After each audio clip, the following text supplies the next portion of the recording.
Déjà, bonjour à tous et bienvenue à Raw Material Company. Nous sommes très heureuses mais également très émues de vous accueillir à Raw aujourd'hui. C'est important de voir cette maison pleine de monde, pleine d'amis, de frères et sœurs, pleine du Dakar de Koyo. Ce soir, Koyo est avec nous sans tout à fait l'être. Elle est en d'autres lieux depuis lesquels elle continue de veiller sur ceux qu'elle aime. Ses nombreux gens, sa grande famille. Car Koyo était une mère pour beaucoup d'entre nous, une sœur, une fille aussi, une fille de Douala, de Bâle et de Dakar, qui a été adoptée par cette terre et son peuple il y a quelques décennies déjà.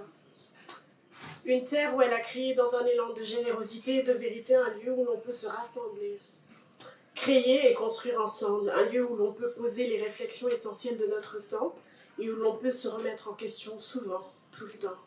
Mais également un lieu où une communauté d'êtres construisent ensemble pour des pratiques plus éthiques, plus vraies, plus justes, dans leur sens comme dans leur approche.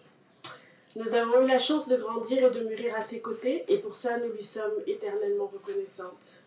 Elle s'en est allée le 10 mai dernier pour rejoindre ses vieux frères, et elle est partie en emmenant avec elle une partie de nous-mêmes. Elle est partie avec grâce, après avoir honoré cette terre une dernière fois, après avoir distribué ses étreintes ici et là. Nous avons fait le choix de l'accompagner, elle et sa famille, de l'entourer, de toute la force et de l'énergie dont nous disposions pour ce voyage.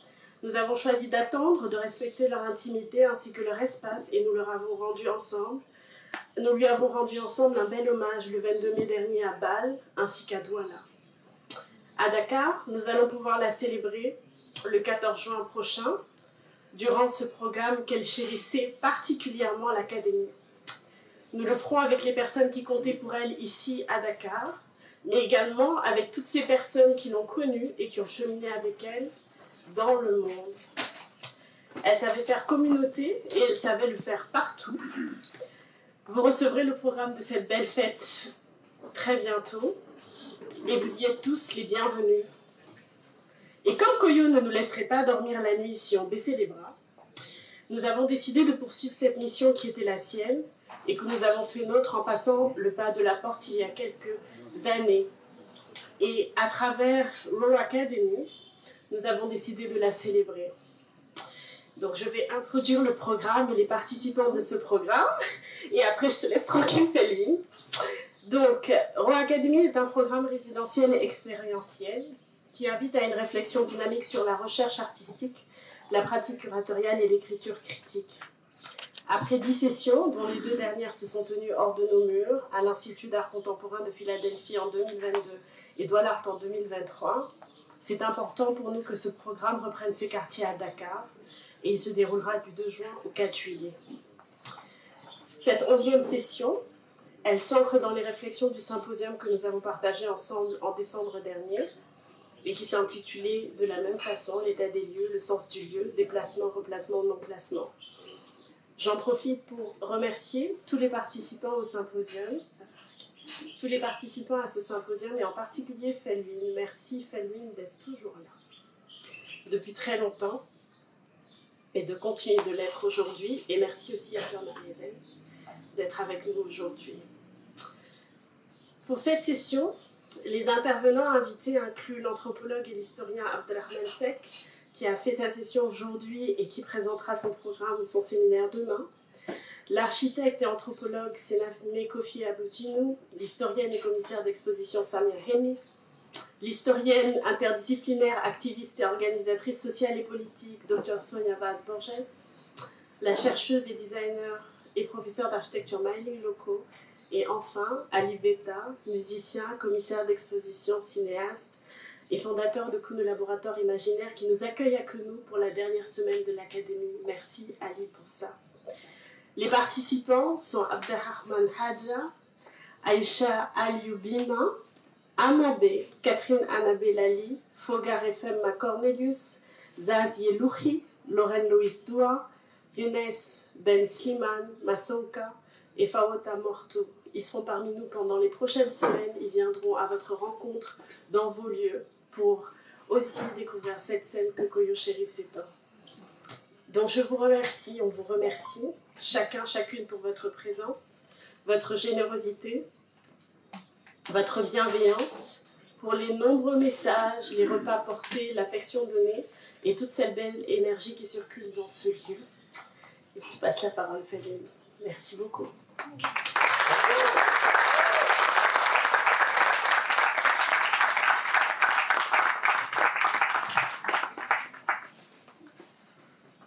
Bonjour à toutes et à tous et bienvenue et merci d'être là.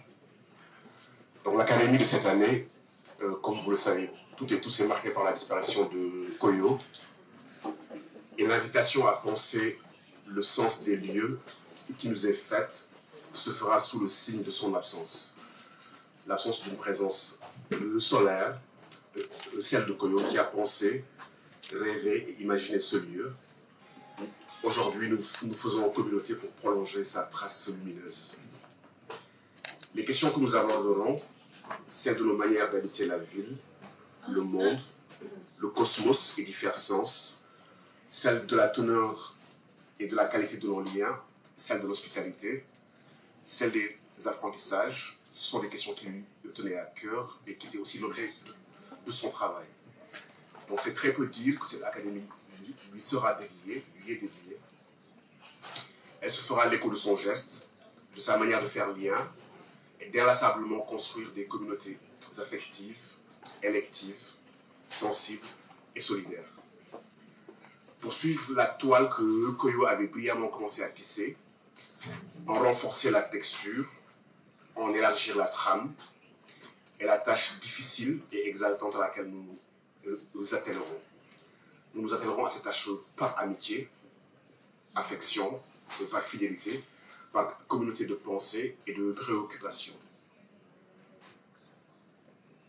Tout au long du mois de juin jusqu'au début juillet, donc cette quête, celle du sens des lieux, sera partagée par des fellows et des facultés qui ont en commun ces préoccupations et dont l'expertise sur ces questions est reconnue.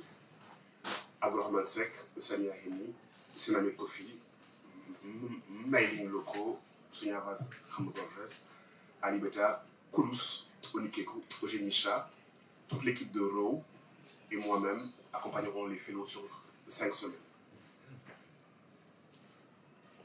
Seront abordées les questions de la ville, du sens des lieux, donc celle de l'hospitalité, celle des savoirs et de l'éducation, de l'écologie et du vivant, ainsi que celle des liens intangibles. Ce faisceau de questions qui seront une toile du sens dont nous entremêlerons les motifs, afin qu'en sortant d'ici, chacun puisse ramener chez soi un bout de paille pour le réchauffer durant les nuits fraîches.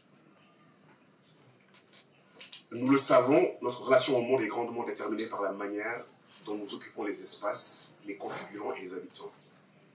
Il est aussi grandement déterminé par la manière dont ceux-ci, donc les lieux et les espaces, nous affectent et nous font.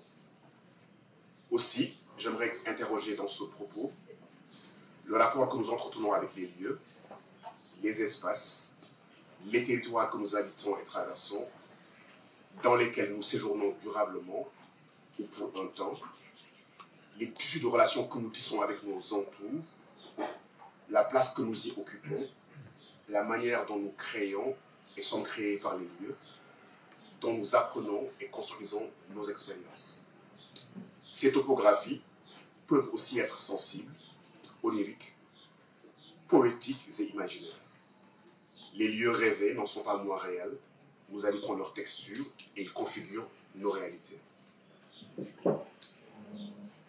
La première méditation à laquelle j'aimerais vous inviter est celle du récit du début de la condition humaine, tel qu'envisagé par l'un des textes fondateurs des monothéismes sémitiques, le texte biblique.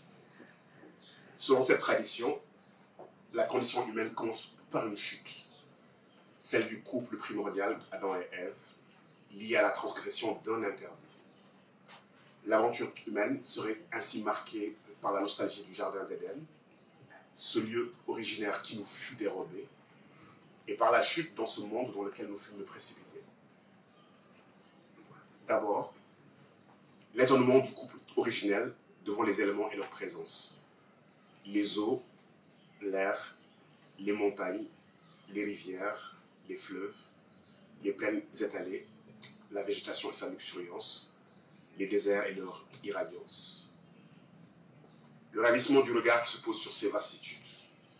La nécessité pour les humains d'établir un habitat sur Terre pour y vivre, y survivre, s'y protéger des prédateurs et se perpétuer.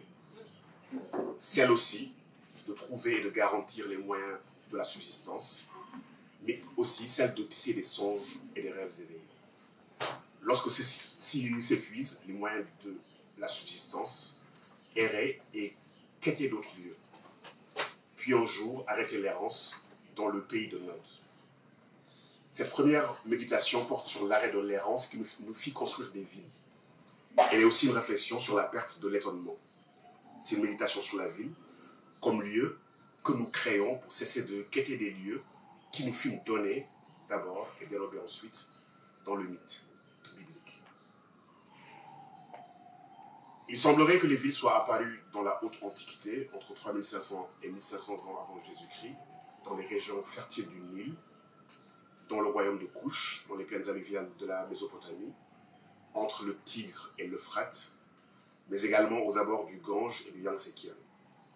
Les villes seraient liées à l'invention de l'agriculture et à la sédentarité. Plusieurs récits mythiques existent à propos de l'origine des villes. Selon la Bible, c'est Caïn, l'agriculteur, qui aurait construit l'une des premières villes, Enoch, dans le pays dit de l'errance, le pays de Nod. Enoch signifie genèse, début, commencement. L'artisanat et l'art y seraient nés. Tout commencerait par la ville et finirait par la ville.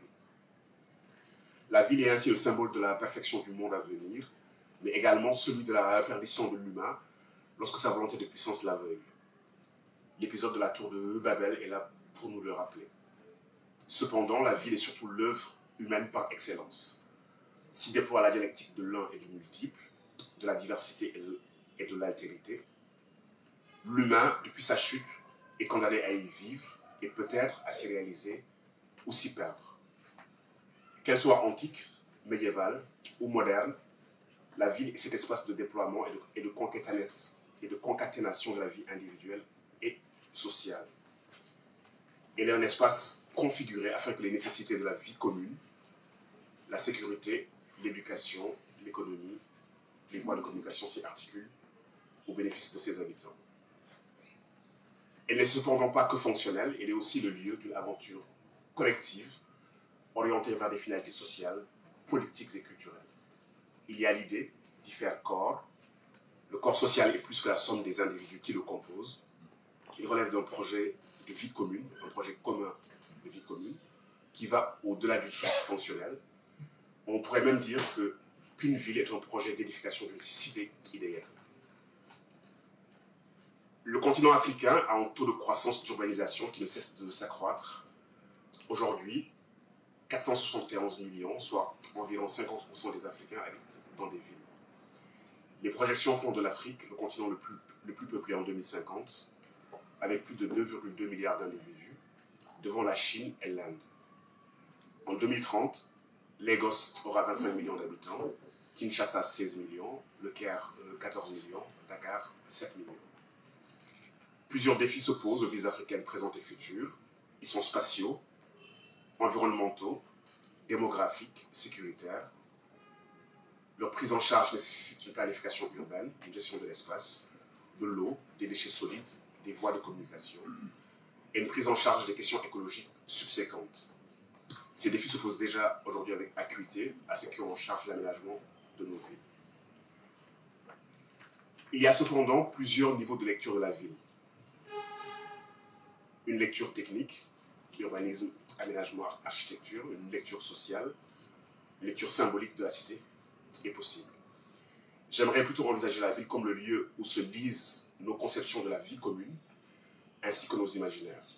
La ville comme un signe et une archive qui nous dit au présent et dont les linéaments indiquent les futurs que l'on souhaite édifier.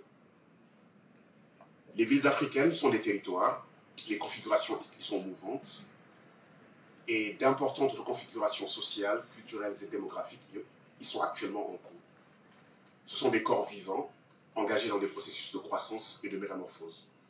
Ces dynamiques dont la ville est porteuse sont étroitement liées à la vision du monde de ceux qui non seulement y vivent, mais qui l'habitent. La ville n'est pas apparue en Afrique avec le fait colonial, elle lui est antérieure. L'Afrique antique et médiévale était parsemée de villes.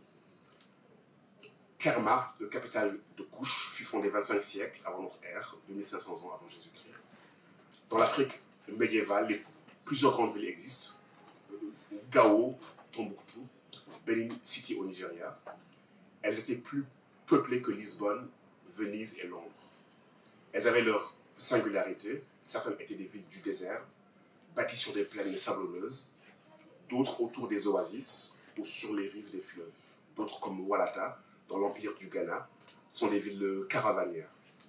Certaines ont disparu, et d'autres comme Gao et Walata existent encore aujourd'hui. Cependant, la plupart de nos villes africaines contemporaines ont une histoire étroitement liée à la colonisation. Des pans de leurs visages actuels ont été façonnés par le fait colonial.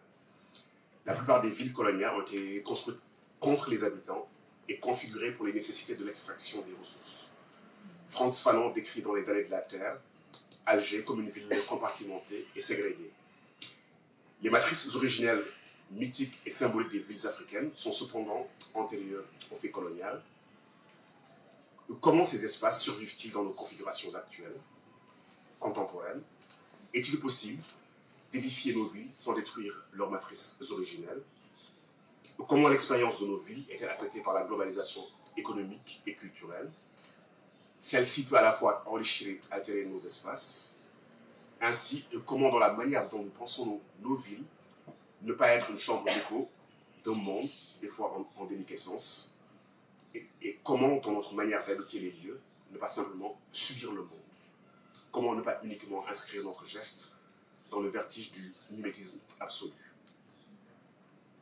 Il s'agit de se libérer de la colonie mentale qui parfois siège au cœur de nos imaginaires par un travail de désoccupation psychique qui consiste à perpétuellement réimaginer les lieux et à reconstruire le sens des lieux. Ici, la construction commence par une destruction, celle du mimétisme et du contournement de soi. Et pour cela, la culture et toutes les formes de créativité demeurent des ressources précieuses. L'art comme une pratique de dessillage du regard, de réactivation des sens et de configuration des espaces, l'architecture, les arts visuels, la peinture, mais aussi la littérature, la musique, les savoirs endogènes, sont des manières d'habiter les lieux, de les affecter et de les modeler par une présence sensible, parfois solide et matérielle, parfois sonique et visuelle. La ville est parfois un corps organique qui se produit avec ses logiques propres, souvent non coordonnées. Elle émerge de la pluralité des gestes qui la font. Elle est produite par ceux qui y vivent. Redevenir sujet, édifier sa part du monde, reprendre l'initiative historique, c'est commencer par construire ou bâtir des villes qui reflètent sa vision du monde et faire de celle-ci un lieu d'expression de la civilisation que nous souhaitons édifier ou bâtissons. Habiter un lieu, un espace, un corps, une géographie, une ville, ce n'est pas seulement s'y installer. C'est choisir une modalité d'établissement, un mode d'occupation et de déploiement, le type de rapport que l'on entretient avec l'espace qui nous accueille. Il s'agit de rendre nos villes plus intégratives et fonctionnelles, pas juste pour les élites habitant ces beaux quartiers, mais en faire des lieux offrant des espaces de mixité sociale. La manière dont la ville est configurée informe sur notre manière de faire communauté et sur les valeurs que nous mettons au cœur de notre sociabilité. Il s'agit aussi de penser des villes non excluantes, des villes qui ne laissent personne derrière, les moins bien lotis, les migrants, les passants. Penser des villes pour ceux qui marchent, pour ceux qui passent du temps dehors, pour ceux qui flânent, pour ceux qui rêvent, pour ceux qui arrêtent le temps adossés à un mur ou assis sur un banc. Laisser dans l'édification de nos villes des espaces inachevés qui figurent des possibles. Configurer des lieux où l'on préserve et fait vivre les patrimoines, des lieux pour donner corps à notre histoire vécue et envisagée, mais également des lieux de culture, de convivialité, où nous faisons communauté et qui sont inlassablement le sens. Cette alter-métropolisation se fonderait sur nos différences, nos ressources symboliques et cosmogoniques, nos savoir-faire et savoir-être.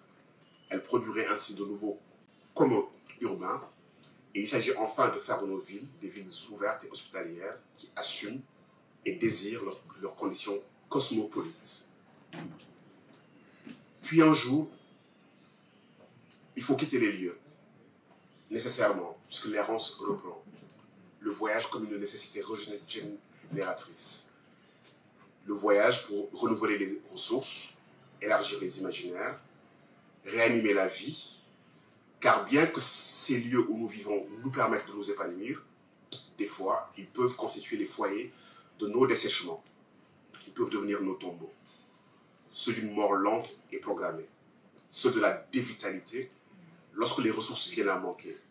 Toutes les ressources, les espaces, les moyens de subsistance, l'air, l'eau, mais aussi les horizons mentaux, les idées, la beauté, le sens et l'espoir. Comment celles et ceux qui subissent l'injustice du monde habitent-ils le monde?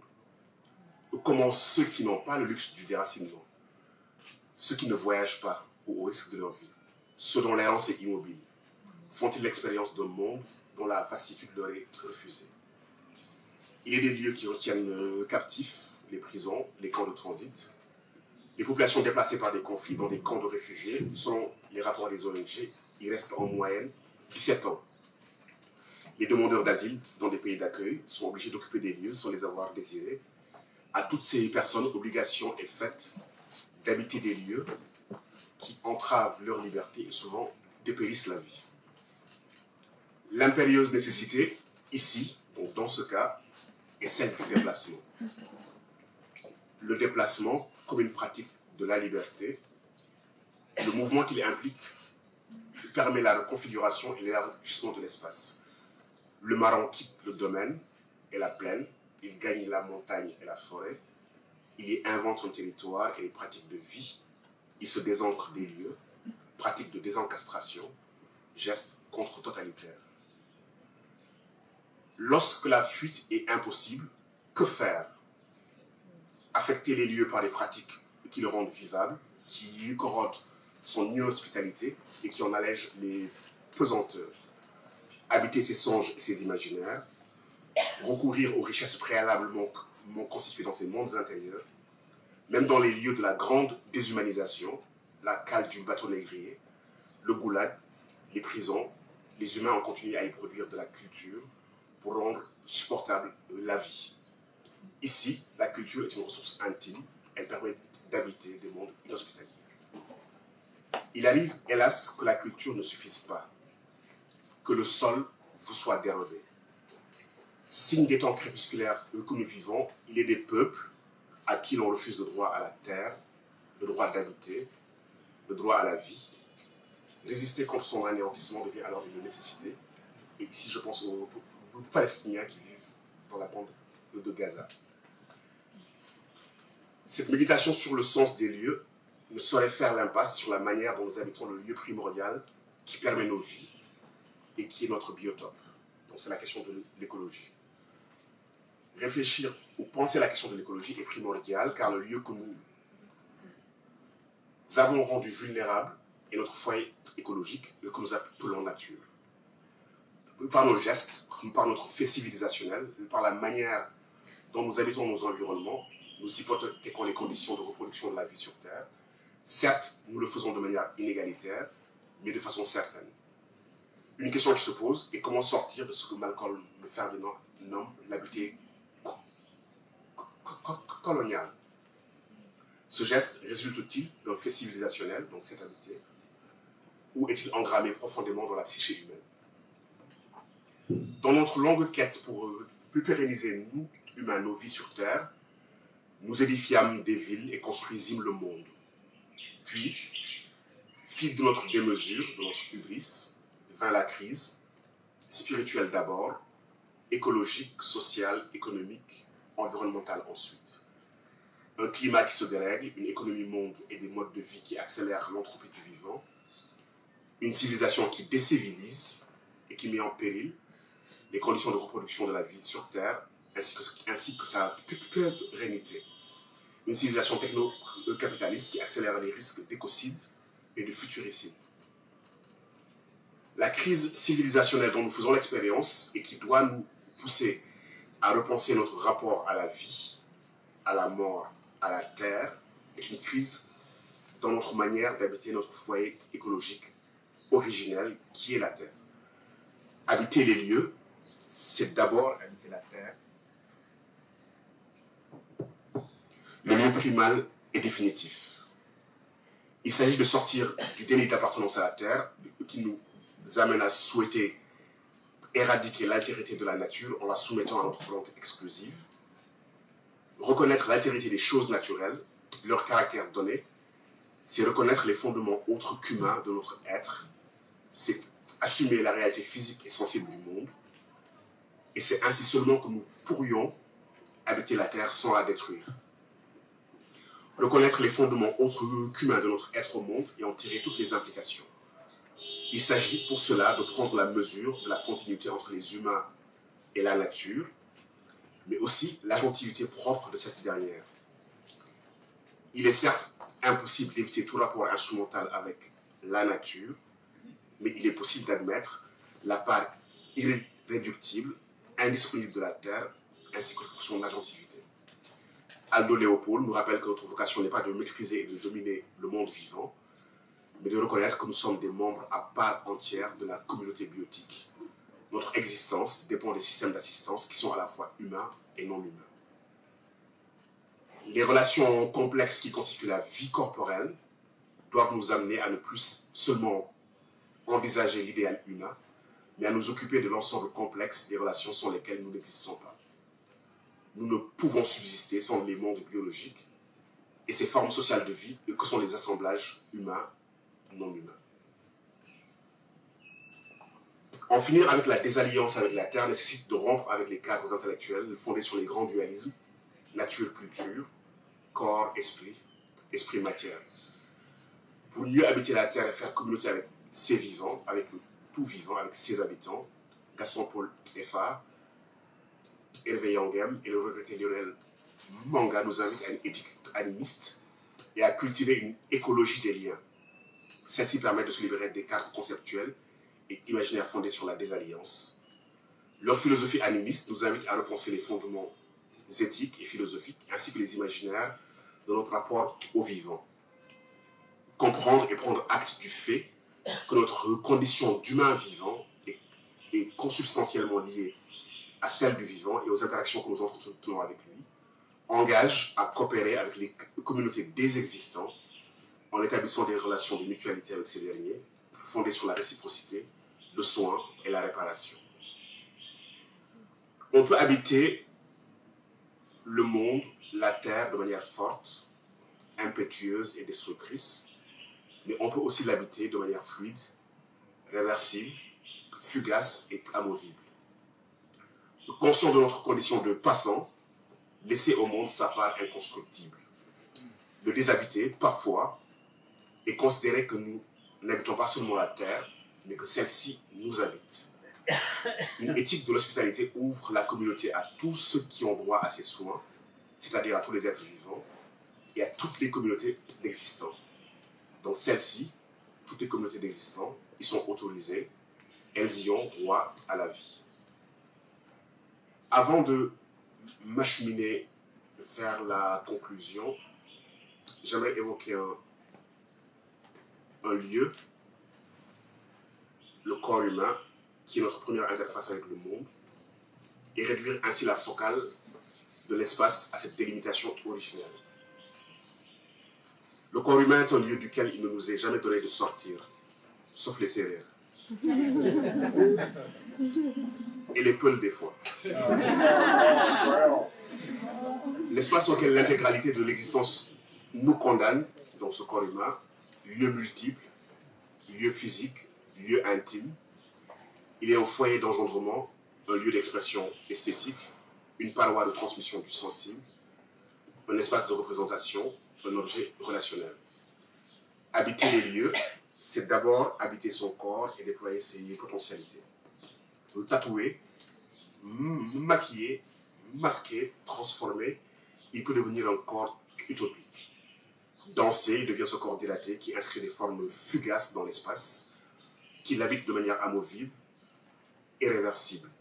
Un corps qui se livre à une performance artistique, reconfigure les espaces environnants, qu'ils soient architecturaux, sonores, plastiques, humains, et ces espaces environnants deviennent une caisse de résonance du sensible.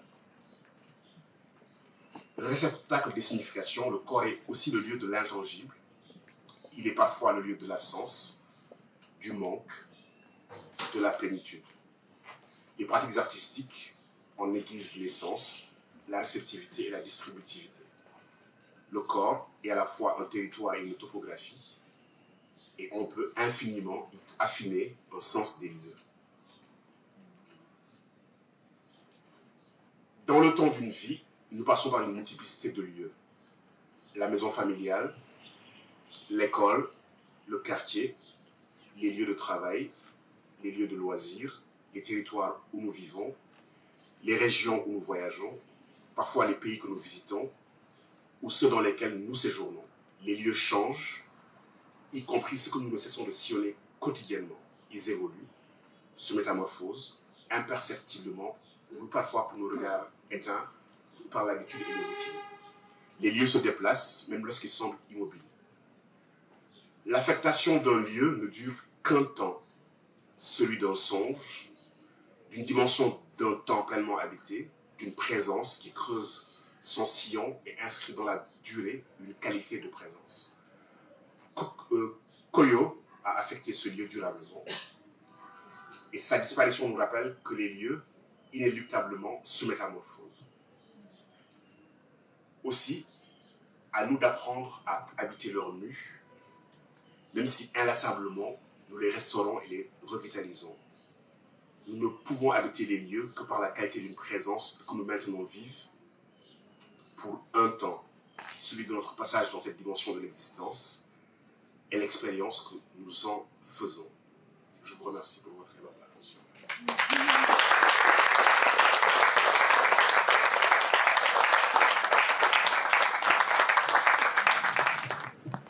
Je disais donc que tu as parfaitement raison de mettre l'accent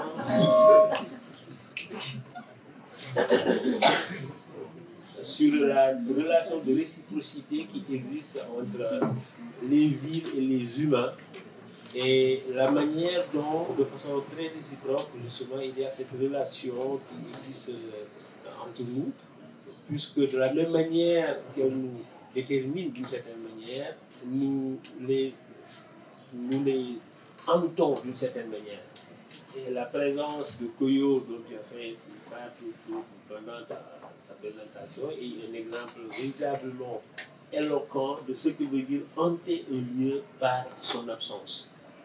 C'est extrêmement important cette relation de réciprocité parce que les villes sont disons, des créations humaines à l'intérieur d'espaces qui, au départ, étaient hostiles à la vie sociale, à la vie humaine. Et donc, c'est une forme de domesticité que nous instaurons à l'intérieur d'un milieu dit sauvage pour le rendre vivable pour des humains. Et cette manière, en fait, de l'habiter, c'est-à-dire de le réorganiser en le configurant ou en le reconfigurant en fonction de nos besoins, c'est cela qui crée la civilisation. C'est pourquoi tu as parfaitement raison de faire remonter en fait la création des villes à l'origine même des grandes civilisations. Ce sont les civilisations majeures en fait qui ont su non pas rompre avec leur origine naturelle, mais qui ont compris comment réorganiser justement le milieu naturel en vue de lui superposer un autre niveau qui n'est plus le niveau naturel mais au niveau humain.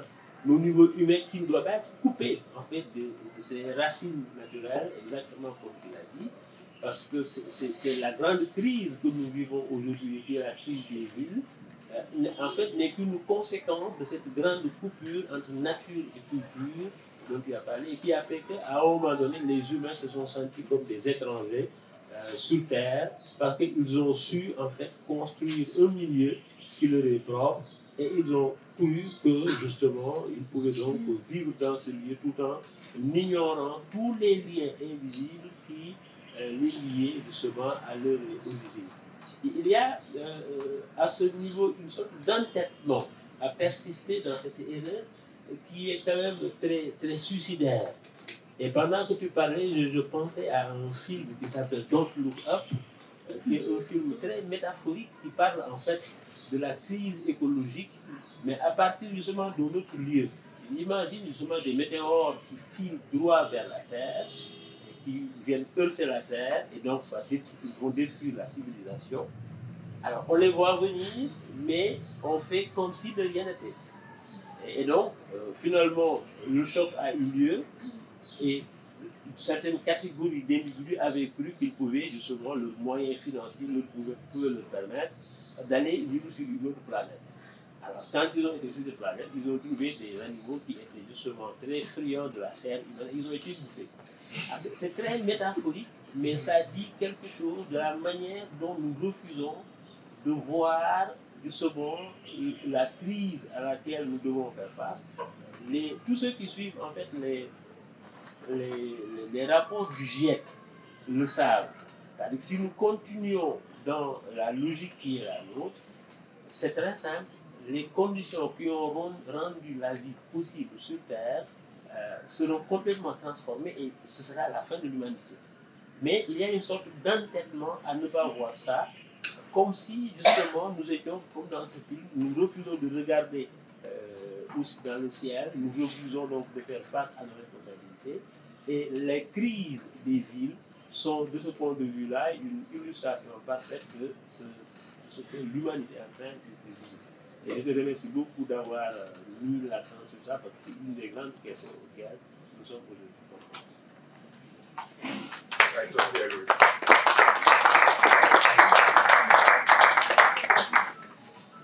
Non, je voulais juste dire que je suis entièrement, mais totalement, mais absolument d'accord.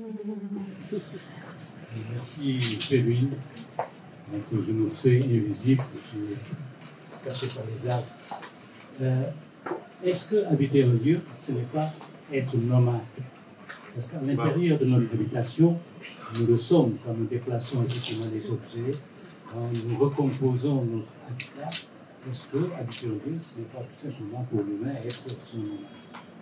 L'autre question, c'est que vous avez parlé, effectivement, vous avez taquiné les sérères et les peurs. Est-ce que quand nous dormons et que nous rêvons, nous ne sortons pas de notre corps aussi?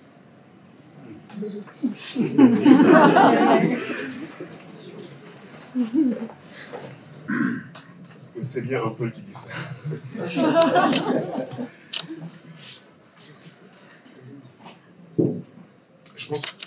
Je pense que bien évidemment, et je l'ai évoqué dans le texte, on peut habiter les lieux de manière forte, fixe, rigide. On peut les habiter aussi de manière fluide, amovible et fugace.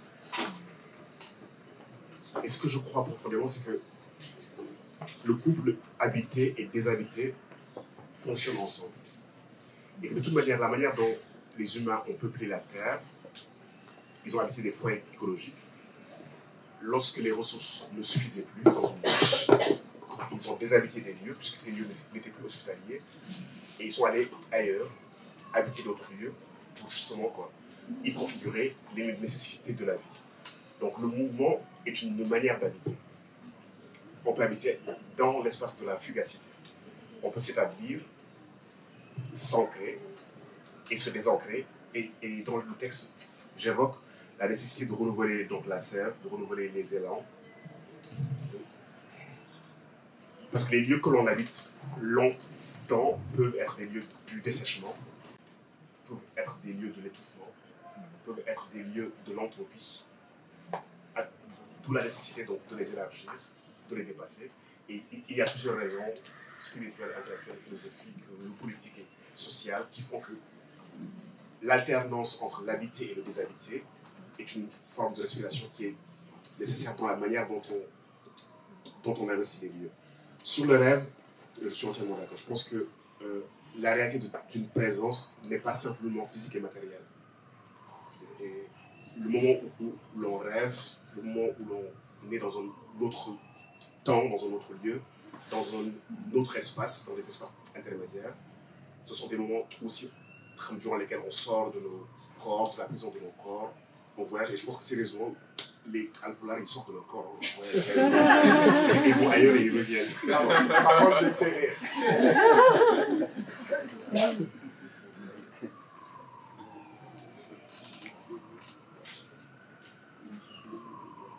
Salam alaikum, c'est Ndiaye anticipante. Il a été dit que les hommes ont habité là où ils ont enterré leur premier mort. Et aujourd'hui, ce que nous constatons, c'est que nos morts, d'abord, les lieux qui les accueillent sont en dehors de notre ville, des endroits où nous vivons. Et finalement, nous les rejoignons. Donc c'est la ville après qui engloutit le cimetière. J'attends votre réflexion là-dessus. Merci.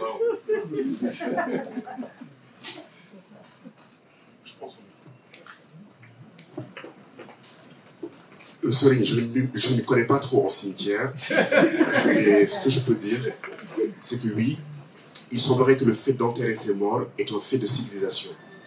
Est un fait de civilisation qui distinguerait, donc là je parle sous le contrôle de Tobalodo et des philosophes, les humains des animaux. Maintenant, peut-être qu'il y a des animaux qui enterrent, je ne me venture pas là-dessus, mais en tout cas, dans le catalogue de ce qui nous distingue, parce qu'on a passé notre temps à faire le catalogue de ce qui fait de nous des humains et ce qui nous rend exceptionnels et différents du reste du vivant. Et il a semblé qu'à un moment donné, les rites propriatoires faisaient partie de ce qui nous distinguait.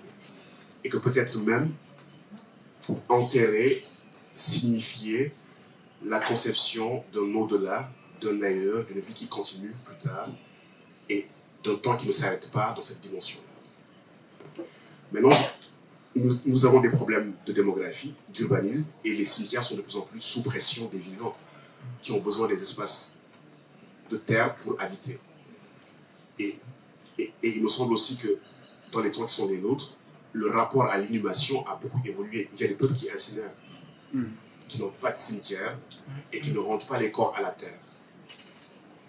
Et il y a des cimetières aussi qui sont des villes. J'étais en Argentine et j'étais très très stupéfait de visiter un cimetière qui s'appelle le cimetière de la Recoleta.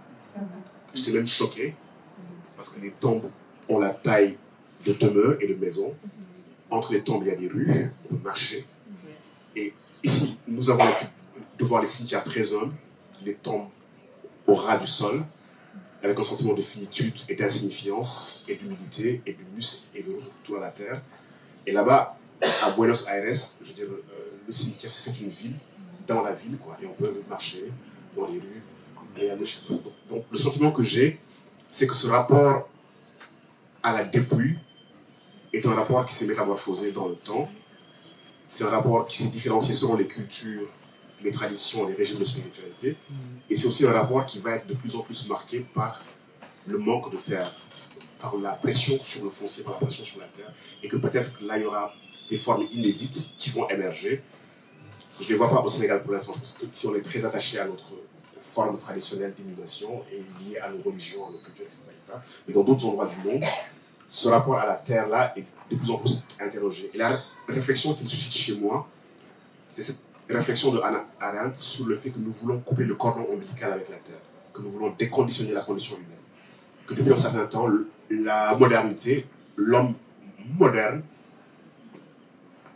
veut contester son attachement viscéral à la terre et reconfigurer ses conditions biologiques initiales.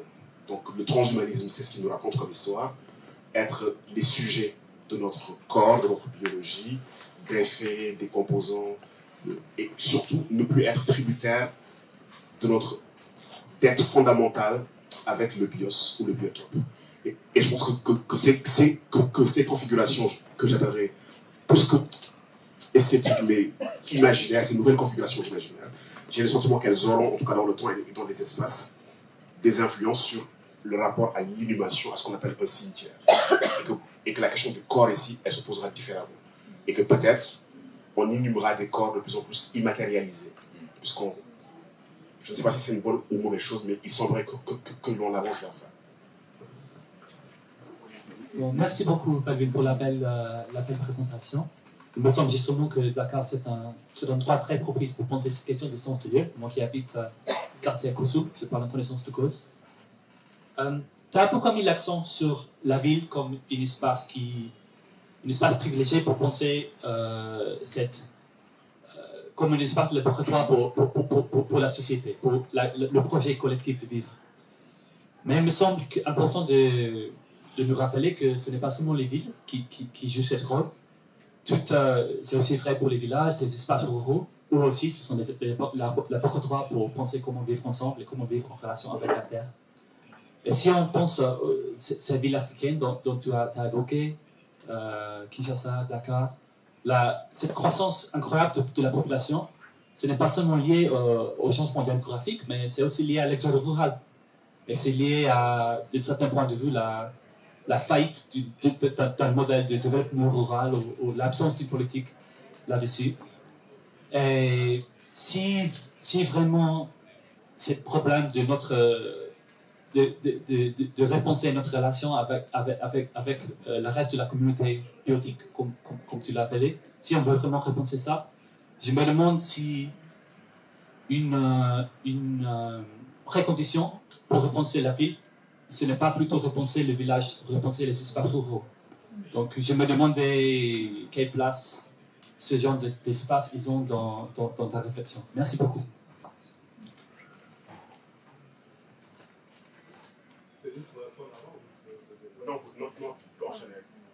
Salam alaikum. Bonsoir, bonjour tout le monde. Je suis très heureux de te retrouver, Eline, dans le cadre de Saint-Louis. J'ai deux questions. La première, elle est philosophique parce que je n'ai pas pu trouver des réponses ni dans la sociologie, ni dans le droit, sur la liste de sécurité humaine. Ça concerne le phénomène Barcelone-Bazar, qui est né au Sénégal,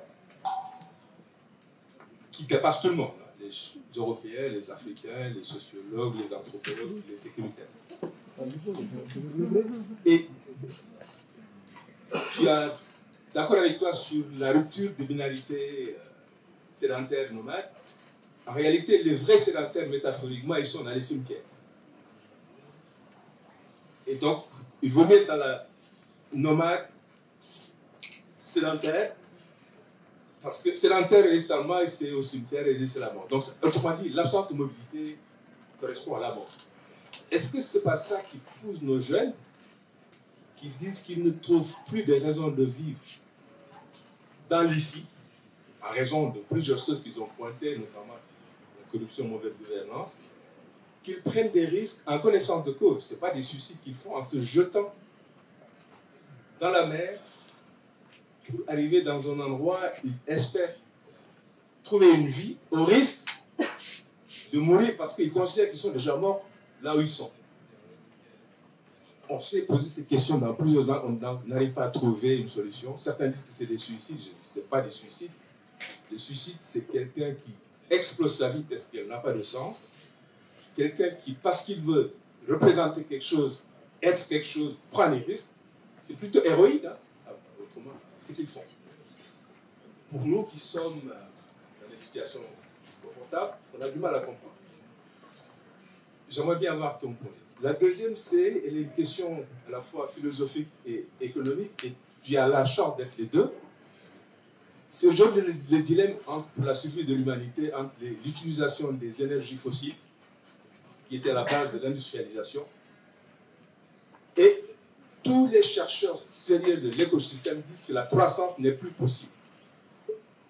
Qu'elle soit verte, nommez-la comme vous voulez, le monde est arrivé à un niveau où la consommation est impossible. La croissance.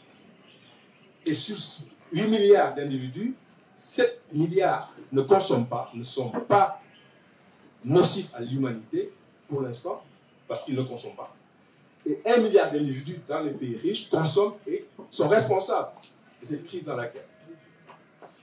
Alors, nous les pauvres, nous venons de découvrir les énergies fossiles qui sont carrément destructifs, sauf M. Trump qui drill, baby drill. Et c'est la seule chance que nous avons parce que c'est les autres ce qu'ils ont utilisé pour se développer. Alors on dit qu'il faut aller dans les énergies propres qui vont être chères, dont nous n'avons pas aussi de ressources. Et c'est le délai. Est-ce que nous allons faire comme tout le reste du monde, aller à une croissance qui est impossible pour l'humanité, degrowth c'est le mot, ou bien est-ce qu'on va accepter les nouvelles conditionnalités de vivre avec des énergies propres qui vont être chères, qui ne vont pas nous permettre de nous développer dans ces circonstances-là. Et c'est la problématique qui traverse l'humanité aujourd'hui entre certains pays et le retrait de M. Trump des accords de Paris et qui disent que c'est la fiction, que l'Amérique a besoin du pétrole, de croître et de croissance. Et donc, ça, c'est la fiction. Je te remercie.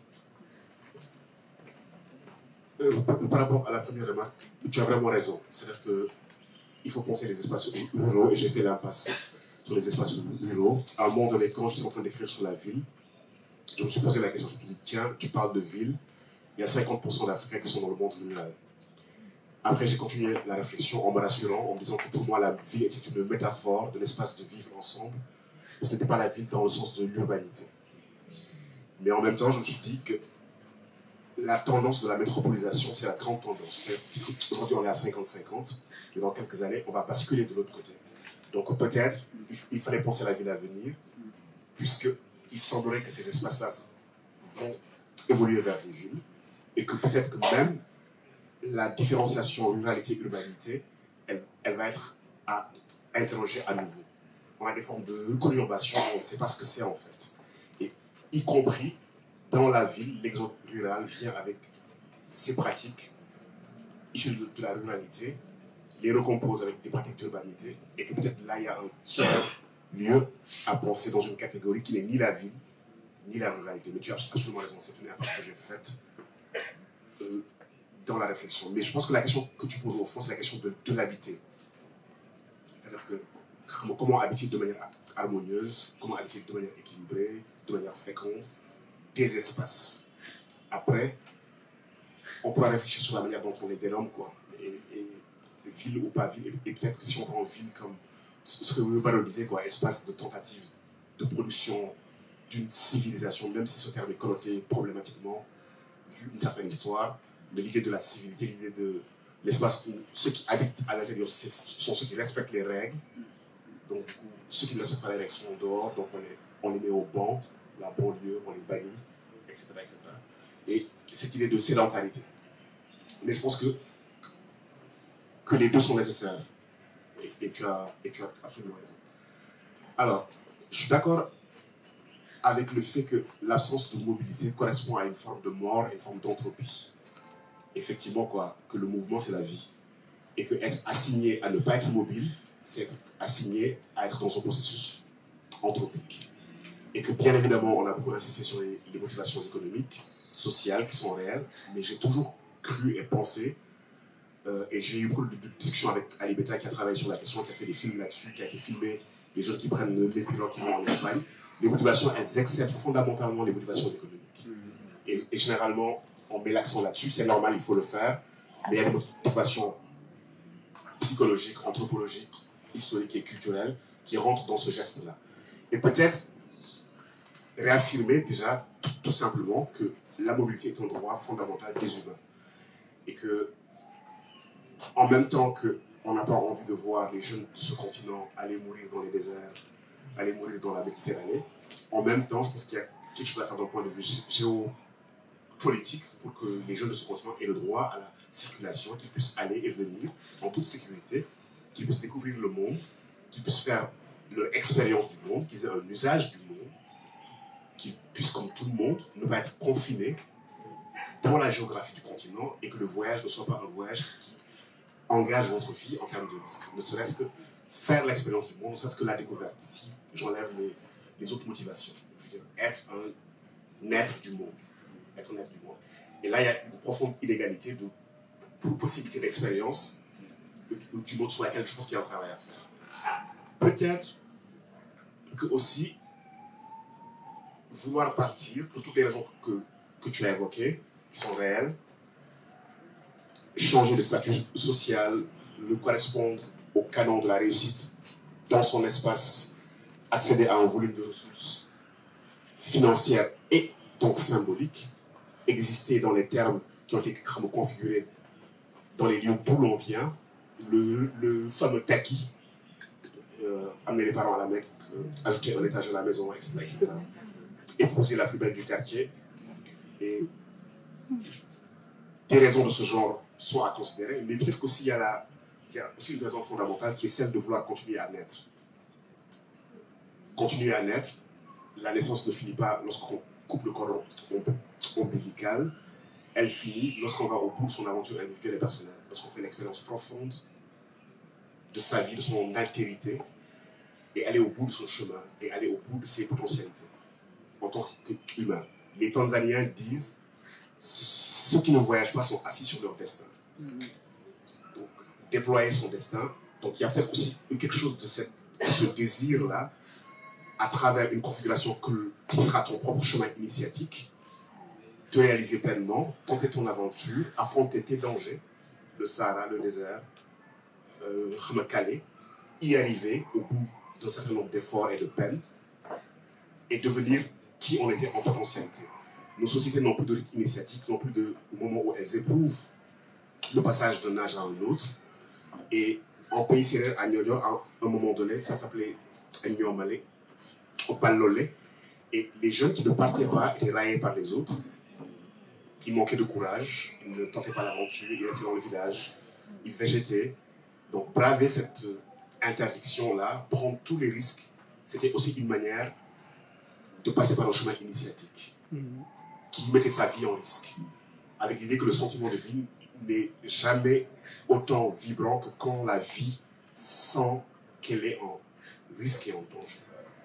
Et peut-être aussi il y a une réflexion à avoir du point de vue psychologique, du point de vue de la psyché, pour venir enrichir les raisons que l'on tente d'élucider, qu'est-ce qui fait partir ces... Mais je crois fondamentalement qu'il y a un ensemble de choses, que c'est un faisceau de raisons, et que souvent on sous-pondère la dimension économique et quelque peu on sous-pondère les autres éléments qui mettent les individus en mouvement. Alors sur l'économie, tu as absolument raison. Je veux dire, ça, c'est même pas un dilemme, c'est une nécessité. C'est-à-dire que, et c'est ce que Bado disait, on fait comme si on ne va pas y arriver, comme si ce qui nous guette ne nous guettera pas. Je veux dire, la planète à l'heure actuelle, nous le savons, n'a pas la capacité que tous les individus vivent selon le mode de vie occidental. On n'a pas les ressources énergétiques, on n'a pas les ressources minérales. Ce mode de vie qui occupe 20% de la population consomme 80% des ressources de la planète. Si tout le monde vivait comme on vit dans le monde occidental, on aurait besoin de 360% des ressources de la planète. La capacité de charge, on l'excède, on la dépasse. Chaque année, on dépasse les ressources du biotope. On a ce qu'on appelle, il y a un jour à partir duquel, au mois de juillet, on a épuisé les ressources annuelles et on vit à crédit sur les ressources du biotope. On a un système économique qui impose un rythme de production, qui ne laisse pas le temps au biotope de se régénérer. Et donc on sait qu'il faut ralentir le rythme. Il faut l'articuler et le synchroniser au cycle de régénération des ressources qui nous permettent de vivre. Sauf qu'on est en avance sur le rythme de production de ces ressources. Elles ne sont pas inépuisables, elles ne sont pas infinies, nous le savons, et nous n'avons pas encore assez artificialisé les ressources pour croire qu'un jour, nous pourrons produire des ressources d'un point de vue artificiel. Nous sommes dépendants du biotope. Et donc, du coup, tous ces termes de développement, c'est devenu des termes anachroniques parce que les modèles qui les sous-tendent sont des modèles qui ne sont pas durables, qui ne sont pas soutenables et qui ne tiendront pas. Et en dépit de ça, on est encore pris dans l'imaginaire de la croissance, du progrès et du développement tel qu'il s'est délivré à un moment donné de l'histoire, à un âge donné, dans une séquence donnée, dans une configuration donnée. Et moi, je suis très heureux que tu poses la question parce qu'on est à l'heure des hydrocarbures, de Sangomar, du pétrole, mais j'entends très peu la réflexion sur la question écologique et environnementale. Ce que j'entends, c'est le rêve qu'on aura des ressources et qu'on vivra comme des rois du pétrole. Et comment on va faire pour justement avoir des villes qui sont à Dubaï. Et aucune, en tout cas, des gens certainement y réfléchissent, mais ce n'est pas le cœur du débat. Quel type de transition énergétique, quel type de rapport à l'écologie, et comment vivre dans un monde dans lequel on peut assurer une prospérité sans la croissance. C'est ça la question. Comment prospérer sans augmenter la taille du gâteau, parce que c'est un mythe de croire qu'il est possible d'augmenter de manière infinie, illimitée, la taille de la valeur ajoutée, extractiviste sur des ressources qui sont finies, dans un monde qui est fini. Et pour moi, c'est ça la question fondamentale, c'est la question de la réinvention de l'économie. On peut et on doit réinventer l'économie, mais à condition que l'on considère que la question urgente, ce n'est pas le développement, c'est le mieux-être. Et que le mieux-être implique une économie politique différente. Pourquoi une économie politique? Ça veut dire que dans l'espace sociétal, choisir quel type de société on veut, et si on définit le type de société que l'on veut, quelle économie il faut pour ce type de société. Donc, ça veut dire quelles sont les valeurs sociétales qu'on met au cœur et quel type de savoir-faire économiques et écologiques il faut articuler pour répondre à ce type de sociabilité. Donc du coup, lorsque j'entends les débats sur l'émergence, la croissance, j'ai vraiment l'impression qu'on a quelques décennies de retard et qu'on ne pose pas la question que l'on devrait nous poser. D'autant plus que nous avons un avantage, nous ne sommes pas hyper industrialisés. Ça veut dire que nous avons l'occasion de faire différemment. Et nous avons des ressources importantes. Ça pose la question de la souveraineté sur nos ressources. Ça, c'est une autre question, mais il faut l'articuler. Mais ça veut dire que nous avons des atouts pour expérimenter des modèles économiques beaucoup plus résilients, beaucoup plus écologiques, beaucoup plus relationnels, beaucoup plus respectant les équilibres du vivant, à condition que nous sortions d'une prison imaginaire qui consiste à nous faire croire que nous devons faire comme les autres, y compris en reproduisant des erreurs. Ou, même pire, cette revendication de nous avons le droit de dévaster et de polluer, parce que les autres l'ont déjà fait. Donc c'est à notre tour, nous aussi, pour avoir les quelques artefacts et les quelques jouissances matérielles que les autres ont. Et ça pose la question sur la globalisation des flux culturels et des flux des imaginaires et des modes de vie. Donc avant d'être un problème économique, c'est un problème civilisationnel. Et la réflexion, elle devrait aussi s'articuler là. Quel type de civilisation nous voulons? Quelles économies, quels espaces pour ces civilisations-là? Quels équilibres pour ces civilisations? Et ce qui me rassure, peut-être que c'est un optimisme de nécessité juste fait, c'est que l'ingéniosité économique, la créativité économique des communautés humaines, elle est immense. C'est-à-dire que les humains trouvent des formes de rapport au monde économique, ce qu'on appelle des économicités plurielles. Il y a une archive qui est extrêmement riche et diversifiée, sauf qu'elle ne fait pas système. Elle est dans des endroits disséminés. Et ces savoirs-là, ces savoir-faire-là ne sont pas au cœur de l'académie. Mon ami économiste là le sait. Et peut-être que là aussi, il y a un travail de casser le paradigme, l'ouvrir, l'enrichir et le réinventer. Mais ça, lorsqu'on dit ça, c'est des processus qui prennent du temps, dans le temps long, alors que nos politiques sont prises par des urgences de court terme. Et le grand problème, c'est de vouloir marcher au rythme d'un monde dont on sait qu'il va à sa perte. Alors, qu'est-ce que tu fais? Tu ralentis la marche, tu essaies de créer d'autres formes de vie économique, mais pendant ce temps, une partie de ton système est pris dans ce cycle-là. Donc, comment, en ouvrant d'autres possibilités, tu fermes certaines? Et c'est vraiment la question soit de la rupture, ou de la révolution, ou de l'ajustement, mais c'est la question d'un choix cornélien à faire. Et j'avoue que, d'un point de vue théorique, on peut l'élaborer, mais que d'un point de vue pratique, c'est une vraie équation. Et qu'elle n'est pas simple à résoudre.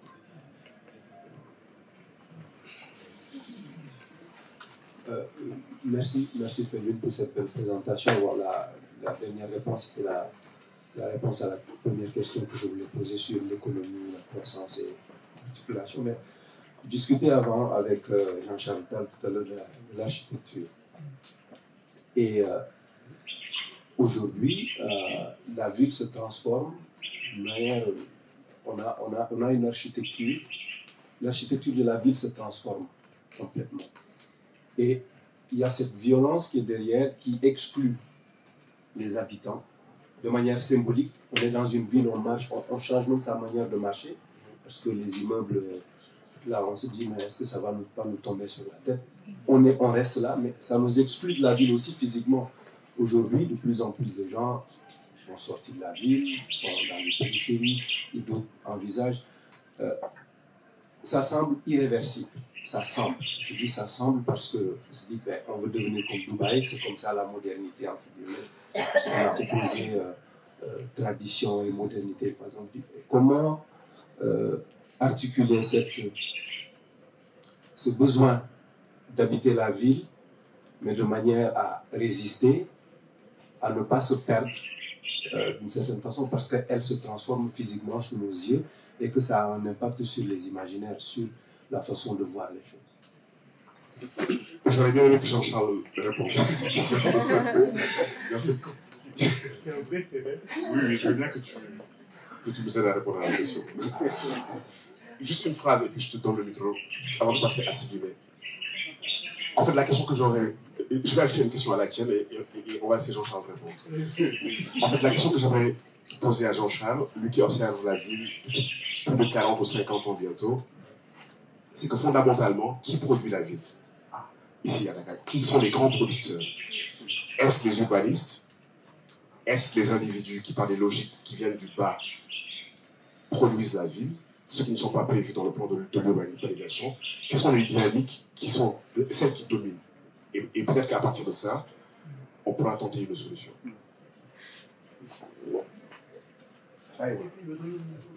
C'est pas la le serrure passe le micro à 100 mètres.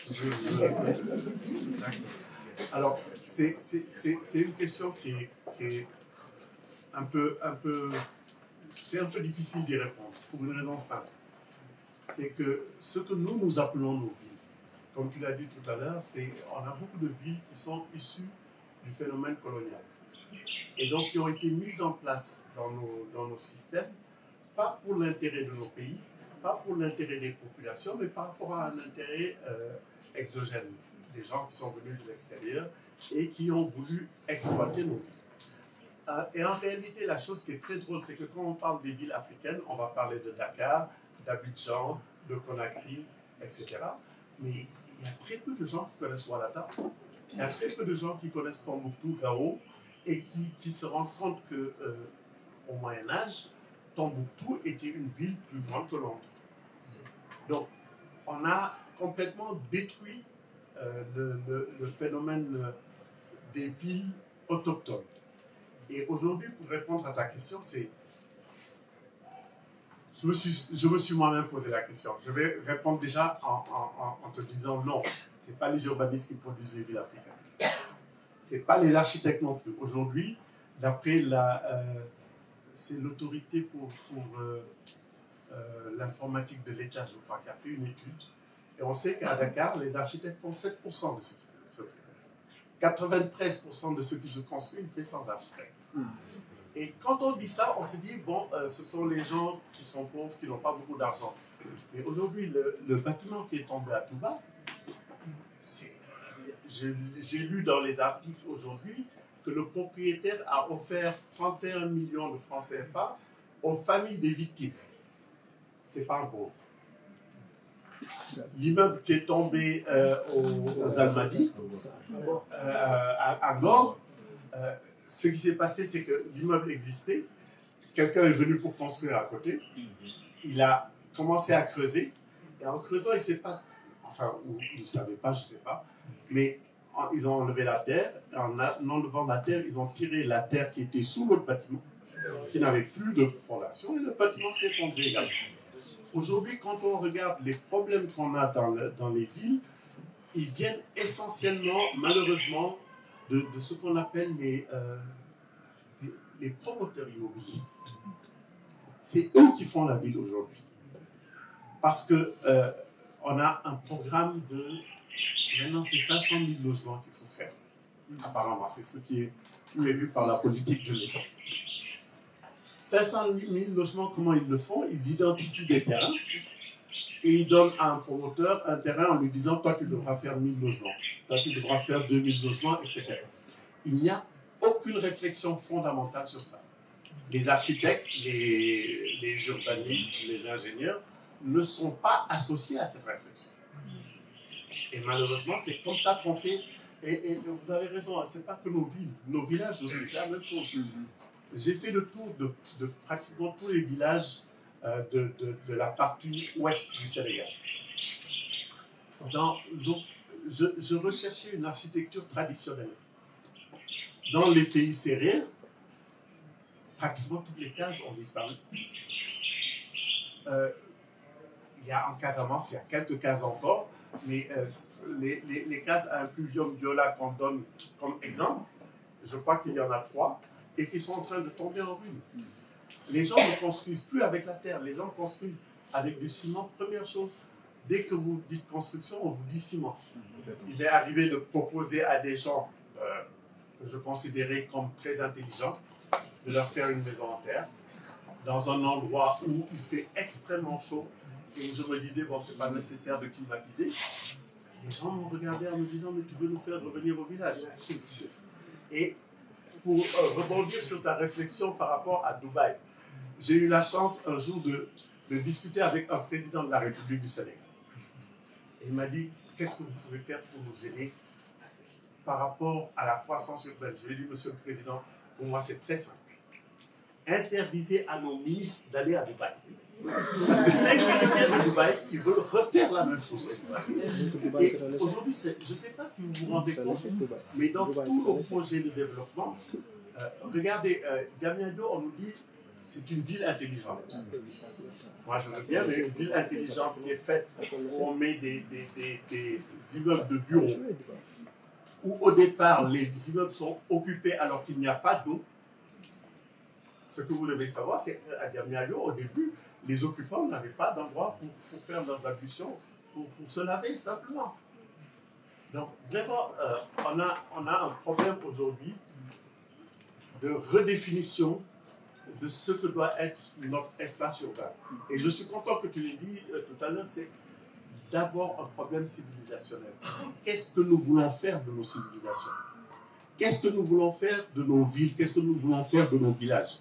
Si on ne se pose pas la question, on va passer notre temps à... Aujourd'hui, ce que je vois, c'est que les gens n'ont plus besoin d'architectes ou de réflexion ou de trucs. J'ai un terrain de 1000 m². Je me dis, bon, ce terrain de 1000 m², comment je vais le répartir pour que j'ai le maximum de chambres et que je puisse louer ces chambres? À quoi ça ressemble? Je m'en fiche complètement. Le truc qui était très drôle, à Touba, il y a eu 11 morts quand même. C'est pas une petite catastrophe. Le préfet, qui est venu pour constater, disait on est en train de rechercher l'entrepreneur parce qu'on ne sait pas qui c'est l'entrepreneur. Il ne faut pas déconner. Ou on veut fonctionner dans un pays qui est organisé, ou on décide qu'on fonctionne dans un pays qui n'est pas organisé. Aujourd'hui, le bâtiment, l'urbanisme au Sénégal, ça fonctionne comme nos conducteurs de 2 roues, là. Les conducteurs de moto. Moi, j'ai vu un tchac-tchac, le policier a fait ça pour arrêter. Le gars est passé sous le ça a l'air, tout le monde a l'air de trouver ça normal. Je ne sais pas si vous vous rendez compte qu'il ne s'arrête à aucun feu. Dès qu'il y a le feu rouge, il passe. Malheureusement, c'est ça la civilisation que nous vivons actuellement. Bien. Bonsoir à toutes et à tous. Merci, professeur, pour cette magnifique intervention. En tant que Halpulaar, je peux dire que c'est pas mal pour un sévère. Alors, vous avez évoqué la question du corps comme lieu d'habitation, comme espace d'habitation, et cela a évoqué dans mon esprit celle du traumatisme, ou des traumatismes. Et donc, lorsqu'on parle de traumatisme, on pense d'abord au corps traumatisé, et je voulais vous interroger sur la possible existence d'abord également d'espaces traumatisés et du lien potentiel qui existerait entre, d'une part, les corps traumatisés et les espaces traumatisés. Tout à l'heure, vous avez parlé du mouvement, vous avez dit que le mouvement c'est la vie, et sans doute inversement. Et c'est très intéressant parce que dans les dernières recherches en psychologie, contrairement à ce qu'on a longtemps cru, s'agissant du traumatisme, là je parle du traumatisme individuel, traumatisme des personnes, les dernières recherches ont découvert que le traumatisme n'était pas d'abord un phénomène psychique, psychologique, mais avant tout donc une sorte de dysfonctionnement corporel. Donc les personnes qui ont subi donc, des violences de toute nature, possibles et imaginables, ont dû, comme le disait un professeur, continuer pour survivre, ils ont dû s'arrêter de vivre, ou faire semblant en tout cas qu'ils ne vivaient plus, pour ne plus continuer à subir les violences qui les ont plongés dans le traumatisme. Donc d'où le lien étroit effectivement qui existe entre le traumatisme, qui est l'arrêt de la vie, et le traumatisme également, l'une de ses définitions, je parle toujours de traumatisme physique des individus, est expliqué comme étant un figement, donc qui est l'une des réponses face à une attaque, à des violences, etc. Donc l'une des définitions les plus récentes du traumatisme, c'est le figement, donc le figement du corps, le figement de la vie intérieure pour ne plus être attaqué et pour faire semblant que le prédateur, pour faire semblant que l'individu est mort pour que le prédateur ne l'attaque plus.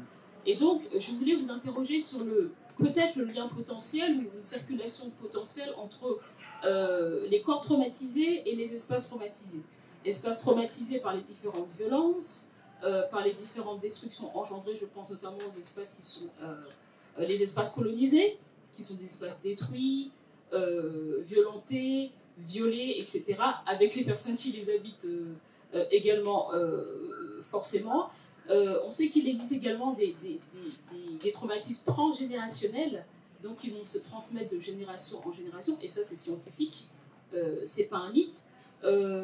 Quelle transmission potentielle aux générations à venir sur un espace donné traumatisé, est-ce qu'on peut faire en fait ce lien entre l'espace traumatisé, l'individu traumatisé, et donc pour finir également la question de la sortie des traumatismes, si on fait le lien entre les corps traumatisés et les espaces traumatisés, la sortie des traumatismes qui suppose donc la remise en mouvement, donc la remise en vie, par le biais, vous l'avez dit, de différents moyens, de différents outils comme l'art, la culture, etc.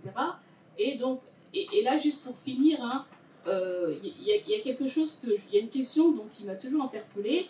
Nous avons, il existe dans les sociétés occidentales modernes des outils de sortie du traumatisme. Donc, je parle toujours du traumatisme individuel.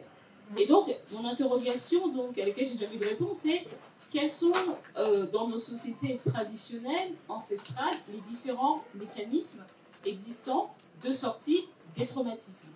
Et il me semble, mais j'en suis pas certaine, qu'un certain nombre de rites collectifs, culturels, artistiques, comme la danse, étaient des moyens de sortie du traumatisme, donc des rituels artistiques qui étaient extrêmement réglementés et qui permettaient de sortir du traumatisme. Pourquoi ? Parce que, notamment par le biais de la danse permet la remise en mouvement du corps et donc la circulation de l'énergie qui avait dû s'arrêter pour permettre la survie de l'individu agressé.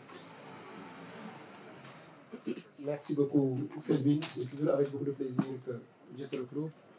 Et je me pose toujours la question de savoir, dans tes conférences, s'il s'agit de la poésie, lorsque vous lisez, c'est très poétique, c'est très beau, c'est très imagé, ou s'il s'agit d'une prose. Je voudrais me joindre aux hommages qui sont rendus à Kuyo pour tout ce qu'il a eu à faire, et rendre hommage également à Rao, et répondre de façon un peu indirecte et osée, provocatrice. Le premier remède, c'est se mettre sous l'arbre à palabre. Et il est symbolique d'avoir des maisons à l'image de celle-ci, de Rao, où on a des arbres. Ça a presque disparu à Dakar. C'est une façon de réinventer, comme vous venez de le dire, les lieux, de mieux les habiter et en partage. Et la question que je me pose, quel lien pourrait-il y avoir entre cette forme d'occupation des lieux et le langage que l'on utilise pour nommer ce lieu, en me référant à un certain nombre de dysfonctionnements présents. Certains quartiers ont des noms assez évocateurs. Khariala, c'est-à-dire attendre Dieu. Parcelle Asseni, Guinaouraï, c'est des formes d'exclusion. Vous avez beaucoup parlé d'exclusion. Est-ce que ces formes actuelles d'exclusion ne se retrouvent pas dans notre imaginaire collectif, dans notre patrimoine ancien, où la plupart des sociétés africaines sont des sociétés patriarcales, où les femmes et les enfants sont souvent exclus. Est-ce que ce n'est pas cette forme d'exclusion, non seulement de lieux, il y a des lieux qui ne sont pas, dont l'accès n'est pas réservé, dont l'accès aux femmes ou aux enfants est interdit. Est-ce que ce n'est pas cela que nous reproduisons aujourd'hui? C'est-à-dire les relations entre l'occupation du lieu et le langage. Et enfin, peut-être répondre un peu à mon grand Serigne que je salue, ainsi qu'à Baba Diop et à M. Cissé et à tous les amis qui sont là. Dans la société traditionnelle sérère, les cimetières ne sont pas à l'extérieur du village. Dans l'habitat traditionnel sérère, c'est un habitat dispersé. Les gens habitent dans leurs champs avec leurs morts. C'est une forme de proximité, c'est une forme de présence permanente entre les vivants et les morts, entre l'ailleurs, l'au-delà et les vivants d'aujourd'hui. Il y a une sorte de symbiose d'élan vital permanent qui circule. Il n'y a pas de césure. Donc c'est une nouvelle forme de communauté qui peut-être pourrait nous inspirer pour mieux habiter nos villes d'aujourd'hui. En vous remerciant encore une fois. Merci. Un grand merci Sidine et un grand merci à vous. En fait, je ne propose pas de réponse. Vos questions, commentaires étaient vraiment très très très riches. Et je vais faire juste un petit commentaire. Je pense que tu as absolument raison pour les Sérères. Le cimetière là où mon père est enterré, il est à 10 minutes de là où on habite, quoi. Dans un jardin à Barbac. Et les gamins jouent au foot à côté. Le cimetière est là, il est entouré de demeures. Et il est dans le village, quoi. Il n'est pas... On n'a pas à faire un long chemin. Et effectivement, ça repose la question de la communauté, des morts et des vivants. Et je suis entièrement d'accord. Sur le trauma, je pense que tu as raison, et c'est une question fondamentale, c'est quels sont dans nos espaces sociétaux les instances de la cure? Quels sont les dispositifs que nous mettons consciemment pour soigner des traumas qui existent? Certains sont intergénérationnels, et comment est-ce que nous les prenons en charge de manière volontaire et consciente? Et je n'ai pas le sentiment que ce soit une réflexion que nous ayons. J'ai le sentiment que chacun se débrouille dans sa vie, mais que nous ne considérons pas que le corps collectif a besoin d'une cure collective, ou une cure qui est pensée. Et quand tu évoquais les espaces traumatisés et la relation avec les individus traumatisés, j'ai pensé à Tosquelles et à Fanon dans la psychiatrie, lorsqu'ils ont contesté ce qu'ils appellent la psychogénie, et qu'ils ont estimé que la sociogénie, que la maladie mentale, elle venait aussi d'un trauma sociétal et collectif. Et Fanon ne voulait pas enfermer les malades à Blida dans un hôpital psychiatrique. Il l'avait appelé chez un républicain espagnol, ce qu'il appelait la socialothérapie, et il avait recréé des lieux de socialisation dans l'hôpital psychiatrique, le café mort, le journal, pour que les individus aient une disposition sociale collective qui les sort du statut entre guillemets d'aliénés et qui les soigne. Et il tentait des formes de thérapie collective. Et d'ailleurs, il voulait venir à Dakar après ses études de Lyon. Il est rentré en Martinique. Il n'a pas réussi à s'installer. Il y avait des expériences à Fannes d'ethnopsychiatrie et ça l'intéressait. Et il voulait venir tenter cela. Il a écrit une lettre à Senghor. Senghor n'a pas répondu. Et lorsque le poste s'est ouvert à Blida, il y allait. Il y a toute une réflexion chez lui sur cette problématique du trauma collectif, comment on le soigne. Et j'ai rencontré à Turin des psychiatres qui ont créé un centre Frantz Fanon, qui soigne des migrants. Et je finirai là-dessus. Et ils disent qu'en fait, ils se sont rendus compte que pour soigner des migrants qui venaient d'Afrique, ils ont fait des voyages au Sénégal, au Mali, au Burkina pour aller apprendre des mécanismes de thérapie collective issus des cultures africaines. Et ils pointaient du doigt que les psychiatres du continent passaient des années à désapprendre le soin qui était issu de leur société, à apprendre une forme de psychiatrie et une forme de thérapie qui était inscrite dans des codes culturels. Et quand ils devaient resoigner les leurs, ils devaient désapprendre pour apprendre à les soigner avec des dispositifs qui prenaient en compte leur dimension sociale et culturelle. Donc, nos sociétés ont produit ces dispositifs-là, et que peut-être c'est un espace de recherche pour notre psychologie ou notre psychiatrie, d'être en mesure de les remobiliser. Donc, chez les Bouillades de transcollectifs, et certainement ça existe dans beaucoup d'espaces du continent africain. Je vous remercie. beaucoup.